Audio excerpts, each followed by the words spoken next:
ہم سب کے لیے ضروری ہے کہ اللہ کی عبادت کرنے میں اپنی زندگی گزاریں، اللہ رب العزت کو راضی کرنے میں اپنی زندگی گزاریں۔ کیوں؟ اس لیے کہ یہ دنیا باہر کیف ختم ہو جانی ہے۔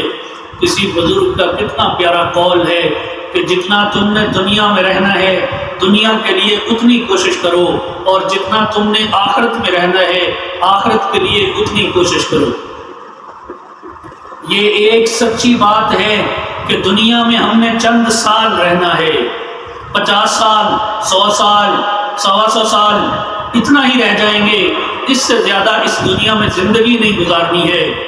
اور آخرت تو ایسی چیز ہے جس میں ہم نے ہزاروں سال، لاکھوں، کروڑوں، اربوں، خربوں، بلکہ لامحدود سال اس آخرت میں ہم نے گزارنی ہے۔ وہ آخرت ایسی چیز ہے کہ جو ہمیشہ ہمیشہ کے لیے اس کی زندگی ہوگی۔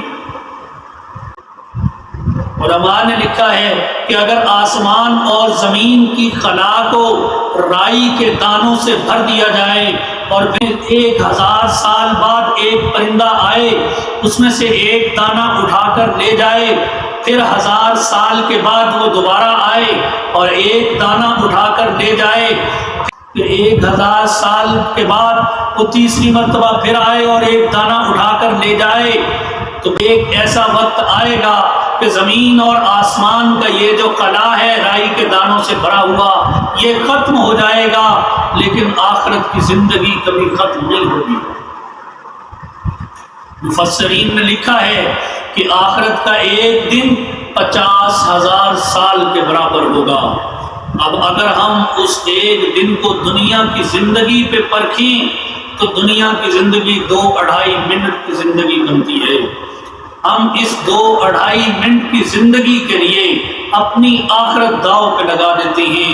ہم اس 2-2.5 منٹ کی زندگی کے لیے اپنے اللہ کو ناراض کر لیتے ہیں، تو ہم سے بڑا ناکام انسان کون ہے؟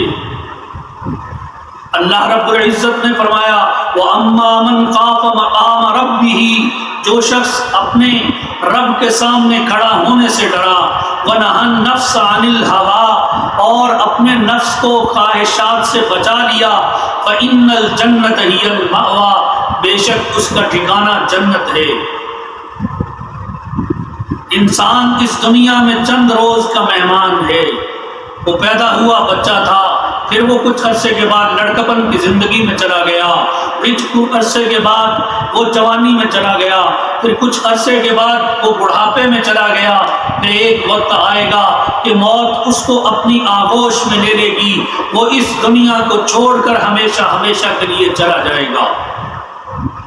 میرے محترم دوستو، اس دنیا میں آپ کو اسلام کے منکر مل جائیں گے، اس دنیا میں آپ کو اللہ کے منکر بھی مل جائیں گے، لیکن اس دنیا میں آپ کو موت کا منکر کوئی نہیں ملے گا۔ کیوں؟ موت ایک اٹل حقیقت ہے، اس سے کوئی بھی انکار نہیں کر سکتا، چاہے وہ کسی بھی مذہب کا انسان ہو، موت سے انکار کوئی نہیں کر سکتا۔ ایک بادشاہ کا واقعہ آتا ہے کہ اس نے بڑی شوق کے ساتھ اور بڑے ہی انہماک کے ساتھ اس نے اپنی چاہت کے ساتھ اپنا محل بنوایا اور اپنے خزانے کے دروازے کھول دیے۔ اتنی چاہت کے ساتھ، اتنی محبت کے ساتھ وہ محل بنوایا، اپنی نگرانی میں اس محل کو دیکھتا، اگر اس میں کوئی چیز پسند نہ آتی تو اس کو گروا دیتا اور دوبارہ اس کی تعمیر کرواتا۔ ایک ایک چیز اپنی نگرانی میں اس نے بنوائی اور اس کے اوپر بے تحاشا پیسہ خرچ کر دیا۔ جب وہ محل بن کر مکمل ہو گیا، بادشاہ نے اس کو دیکھا کہ اب اس کے اندر کسی طرح کی کوئی خامی نہیں ہے، تو بادشاہ نے اپنی رعایا میں اعلان کروا دیا کہ آؤ، میں نے محل بنایا ہے، اس کو آ کر دیکھو کہ کیسا عالیشان محل ہے، اس کے اندر کسی کو جو خامی نظر آئے وہ مجھے بتلائے، میں اس کو انعام دوں گا۔ چنانچہ لوگ چوک در چوک بادشاہ کے محل کو دیکھنے کے لیے آنے لگے۔ لوگ آتے، محل کو دیکھتے، اس عالیشان محل کی تعریف کرتے، لیکن کسی کو بھی اس کے اندر کوئی خامی نظر نہ آتی کہ وہ بادشاہ کو بتا دے کہ اس کے اندر یہ خامی ہے۔ چنانچہ دن گزرتے گئے، لوگ آتے گئے، محل کو دیکھتے تھے، اس کے اندر کوئی خامی نظر نہیں آتی تھی اور اس کی تعریف کر کے چلے جایا کرتے تھے۔ ایک دن ادھر سے ایک اللہ والے کا گزر ہوا، اس کو بھی خبر ملی کہ بادشاہ نے ایسے ایسے اعلان کیا ہے، چنانچہ وہ بھی بادشاہ کا محل دیکھنے کے لیے اس محل میں پہنچا، اس محل کو دیکھا، گھوما پھرا، اس عالی شان محل کی ایک ایک چیز کو دیکھا اور پھر بادشاہ کے سامنے جا کے کھڑا ہو گیا۔ کہتا ہے بادشاہ سلامت، میں نے اس محل کو بڑے غور و خوض سے دیکھا، مجھے اس میں 2 خامیاں نظر آئیں۔ بادشاہ نے جب یہ بات سنی تو بڑا حیران ہوا، کہنے لگا کہ ساری دنیا دیکھ کے جا رہی ہے، کسی کو کوئی خامی نظر نہیں آئی، یہ فقیر میرے سامنے کھڑے ہو کے کہتا ہے کہ میں نے اس میں خامیاں دیکھی ہیں۔ بڑی حیرانگی ہوئی۔ بادشاہ نے کہا کہ بتائیں کیا خامی دیکھی آپ نے؟ تو فقیر بولا کہ بادشاہ سلامت، میں نے اس میں جو 2 خامیاں دیکھی ہیں، پہلی خامی یہ ہے کہ یہ محل ہمیشہ نہیں رہے گا، بلکہ ایک نہ ایک دن یہ ختم ہو جائے گا، نیست و نابود ہو جائے گا۔